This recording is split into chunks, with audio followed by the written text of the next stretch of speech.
Hey guys, so ఇప్పుడు ఈ రోజుల్లో మనం ఓన్లీ పిల్లలకి పాలిస్తే సరిపోదు, వాళ్ళకి బర్పింగ్ కూడా చేయించాలి. సో నేనైతే దీనికి హాఫ్ అన్ అవర్ ఫీడింగ్ ఇచ్చిన తర్వాత సో ఇలా భుజం మీద వేసుకుని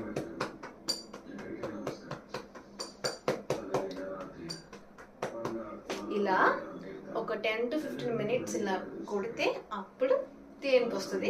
సో అప్పుడు దీని కింద వేసేస్తే ఒక 1 hour ఆడుకుని మళ్ళీ పాలు తాగుతుంది.